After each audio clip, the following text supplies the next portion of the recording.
Guys, ಈ movie ನೋಡ್ಬೇಕಾದ್ರೆ ನನಗೆ ಗೊತ್ತಿಲ್ಲದ ಒಂದು ವಿಷಯ ಗೊತ್ತಾಯ್ತು. ಆ ವಿಷಯ ಗೊತ್ತಾದ್ಮೇಲೆ ನನಗೊಂದು ಅನಿಸ್ತು, ಅದನ್ನ ಹೇಳ್ತೀನಿ ಬನ್ನಿ. ಮೊದಲು ಇವನು ಹೇಳೋದನ್ನ ಕೇಳಿಸ್ಕೊಳ್ಳಿ. நம்ம லைஃப்ல நமக்கு எதெல்லாம் மிக மிக முக்கியமோ, ப்ரீஷியஸா காக்கிறோமோ, நம்ம உயிர், நம்ம ஹெல்த், வீடு, ஆசையா வாங்கின பைக், கார், இதெல்லாமே நம்ம இன்சூரன்ஸ் பண்ணி வைக்கிறோம். ஃபேமஸ் ஃபுட்பால் பிளேயர்ஸ் மெஸ்ஸி, ரொனால்டோலாம் அவங்களோட காலை கூட இன்சூர் பண்ணி வச்சிருக்காங்க. என்னோட ஃப்ரெண்ட்ஸ் கிம் கடாஷியன், ஜேல் எல்லாம் அவங்க பம்ம கூட இன்சூர் பண்ணி வச்சிருக்காங்க.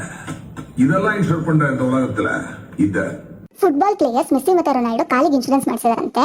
ಇದು ಹಾಳಾಗೋಗ್ಲಿ, ಇವಳು ಯಾರೋ ಕಿಮ್ ಕಡಾಶಿಯನ್ ಅಂತೆ, ಅವಳು ಇನ್ಶೂರೆನ್ಸ್ ಮಾಡಿಸಿದಾಳಂತೆ. ಅದಕ್ಕೆ ಇವನು ಹೇಳ್ತಿದ್ದಾನೆ ಹಾರ್ಟ್ ಯಾಕೆ ಇನ್ಶೂರೆನ್ಸ್ ಮಾಡಿಸಬಾರ್ದು ಅಂತ. ಇದನ್ನ ಕೇಳಿಸ್ಕೊಂಡಿದ್ದು ನನ್ನ ಬ್ರೈನ್ಗೆ ಒಂದು ಸೂಪರ್ ಐಡಿಯಾ ಬಂತು. ನಾನು ಯಾಕೆ ಕೂದಲಿಗೆ ಇನ್ಶೂರೆನ್ಸ್ ಮಾಡಿಸಬಾರ್ದು ಅಂತ. ನನ್ನ ಕೂದಲು ನನಗೆ ತುಂಬಾ ಪ್ರೀಶಿಯಸ್ ಗೈಸ್, ಆದ್ರೆ ಏನ್ ಮಾಡಲಿ, ನುಣ್ಣು ಉದುರೋಗ್ತಿದೆ.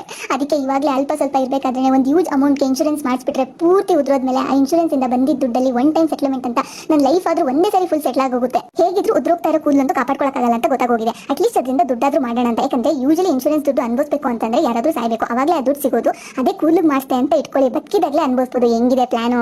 ಫಸ್ಟ್ ಹೋಗಿ ಯಾವ ಇನ್ಶೂರೆನ್ಸ್ ಕಂಪನಿ ಅವರು ಕೂದಲಿಗೆ ಇನ್ಶೂರೆನ್ಸ್ ಕೊಡ್ತಾರೆ ಅಂತ ಸ್ವಲ್ಪ ರಿಸರ್ಚ್ ಮಾಡಿ, ಕೈ ಕಾಲು ಹಿಡಿದಾದ್ರೂ ನಾನು ಕೂದಲಿಗೆ ಇನ್ಶೂರೆನ್ಸ್ ತಗೋತೀನಿ. ಹಂಗೆ ನನ್ನ ಗಂಡನ ಕೂದಲಿಗೆ ಸೇರ್ಸ್ ತಗೋತೀನಿ, ಯಾಕಂದ್ರೆ ಒಂದು ಉದ್ರೋಗ್ತಿದೆ.